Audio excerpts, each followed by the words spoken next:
Here we go. Inside the Earth, the core, the mantle, and the crust.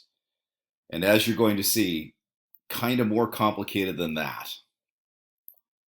We begin at the very center of the planet, at the core. At the greatest depth, the highest pressure, because of course of all the weight of the planet pressing down on the interior of the planet because of gravity. At the greatest density, also because of the pressure, it forces everything together.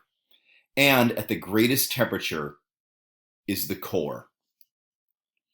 The core is believed to be metallic, iron and nickel. This comes from a number of things. One, meteorites that come in tend to be made of these things.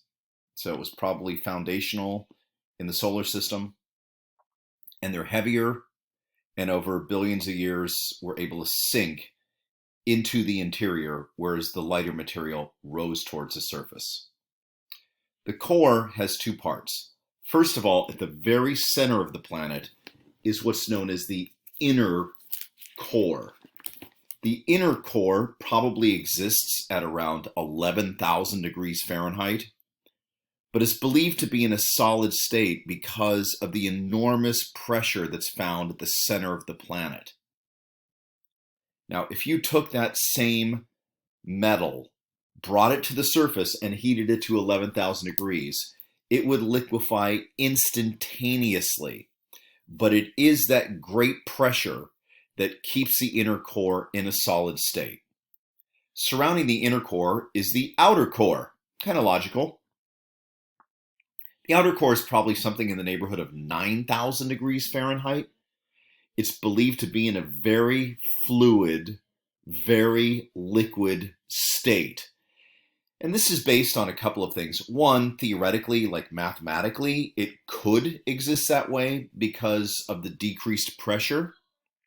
But in addition to that, there are some other things that I'll talk about, including the S-wave shadow zone, that indicate a liquid outer core. Surrounding the core is the mantle. The mantle is broken up into, for our purposes, 4 parts.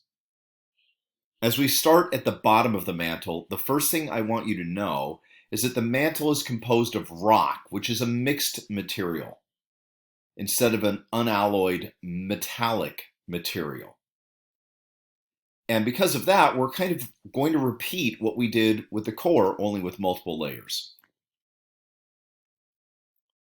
At the very bottom of the mantle and completely surrounding the outer core is what's known as the lower mantle.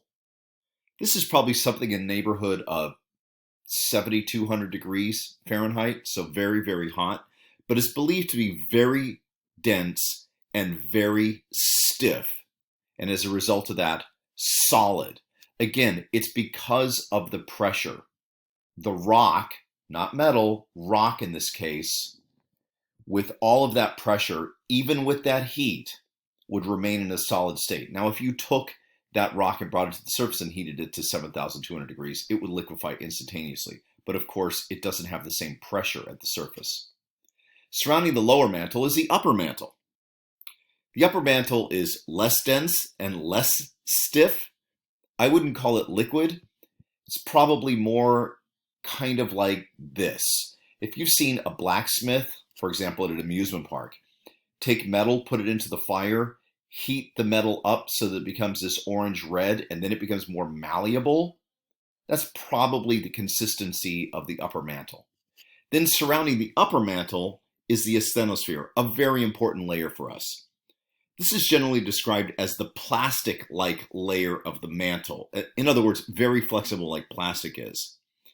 But I would describe it probably more as having the consistency of hot, pliable glass. If you've ever seen somebody blow glass, they heat the quartz up and then it gets in this somewhat drippy state, not quite liquid, but very close to that. This is probably more the consistency of much of the asthenosphere. But the asthenosphere convects, which means it goes around in circles, a little bit like convection happens in the atmosphere, where hot rock rises, then it cools and it subsides. And it does this in these convecting currents over most likely hundreds of millions of years. certainly tens of millions of years. It's believed that this convection that's happening within the asthenosphere is the engine that drives plate movement within the context of plate tectonics theory, so that everything above the asthenosphere floats on top of the asthenosphere, which causes the movement we see on the surface of the planet. Surrounding the asthenosphere is the lithosphere, a term we've met multiple times. This, in the case of what we're talking about at this moment, is the upper rigid zone of the mantle in combination with the crust. The lithosphere moves with the crustal plates during plate tectonics movement. So if the lithosphere is in combination with the crust, why not make the asthenosphere the top layer of the mantle and the lithosphere the lowest layer of the crust? Well, it's because of this, the Mohorovic discontinuity. I told you that when somebody discovers something or they create something in science, it gets named after them. Well, this was a Serbian scientist named Mohorovic. And the Mohorovic discontinuity is a thin, dense layer of rock that separates the mantle from the crust. If you take a close look at this diagram, it's difficult to see, but if you take a close look, you could see it. We sometimes call this thing the Moho because it's so difficult to say Mohorovic discontinuity. But there I circled the Mohorovic discontinuity, the words, and now I have a yellow arrow pointing at that thin, dark line. That is that thin, dense layer of rock that separates the mantle from the crust, the Mohorovic discontinuity, also known as the Moho. The last layer is the crust. The crust is the lightest, least dense part of the planet. Now, the crust is the one part of our planet that's not consistent all the way around. If you drill beyond the crust, you hit the Mohorovic discontinuity everywhere, you hit the lithosphere everywhere, you hit the asthenosphere everywhere, and so on. The crust doesn't work like that.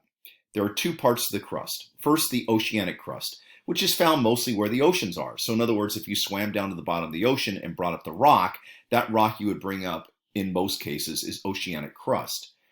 This is the heavier, denser part of the crust. It accounts for about 60% of the exterior of the planet, and we generally refer to it as being basaltic because of the main rock that it's composed of, which is basalt, a volcanic rock. The other part of the crust is the continental crust, which is found mostly where the continents are at. This is the lightest, least dense part of the crust, and for that matter, the lightest, least dense part of the entire planet. It accounts for about 40% of the exterior of the planet.